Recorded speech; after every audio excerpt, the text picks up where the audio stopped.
ஐபல்ஸ்ல வந்து ஒரு ஒராக் வேல்யூன்னு சொல்றாங்க. சப்போஸ் நான் ஆல்ரெடி உங்ககிட்ட சொல்லிருக்கேன், ஐபல்ஸ் என்பது ஒரு anti accident product. Anti accident product measure பண்றதுக்கு நாங்க ஒராக் ஸ்கேல் யூஸ் பண்றோம். சோ நம்ம ப்ராடக்ட் ஐபல்ஸ்ல வந்து I will tell you this. Suppose ஒருத்தர் 3.5 kg பழம் ஒவ்வொரு நாள் சாப்பிட்டா உங்களுக்கு வந்து 5000 ஒராக் யூனிட்ஸ் எவ்ரிடே உங்களுக்கு அது கிடைக்கும். சோ சப்போஸ் நீங்க 60 ml ஐபல்ஸ் எவ்ரிடே நீங்க சாப்பிட்டா உங்களுக்கு 5000 இல்ல, நாங்க 2000 எக்ஸ்ட்ரா கொடுக்கிறோம். சோ டோட்டலி வந்து 7000 ஒராக் யூனிட்ஸ் ஒரு நாள் உங்களுக்கு 60 ml சாப்பிட்டா கிடைக்கும். This is very very important.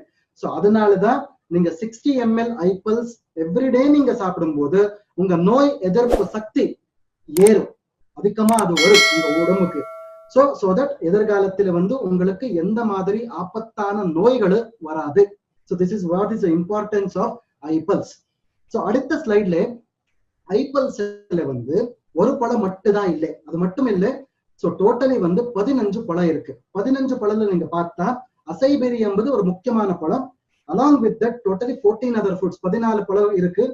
அதுல நீங்க பார்க்கலாம், பைனாப்பிள் இருக்கு, பியர் இருக்கு, blackberry, blueberry, pomegranate, strawberry, apple, kiwi fruit, white grape, செரி, banana, concord grape, orange and mulberry. So ஒரு ஸ்லைட்ல நீங்க பாருங்க, ஒரு ஸ்லைட்ல நீங்க எஸ்பெஷலி இந்த எல்லாமே பழம் நீங்க பார்த்தா எல்லா பழம் வந்து ஒரு ஆன்டி ஆக்சிடென்ட் ஃப்ரூட்ஸ் கூப்பிடுறாங்க. ஆன்டி ஆக்சிடென்ட்ஸ் வேல்யூ இருக்கு இல்லையா, எல்லா பழத்துல வந்து வெரி வெரி குட் வேல்யூ இருக்கு.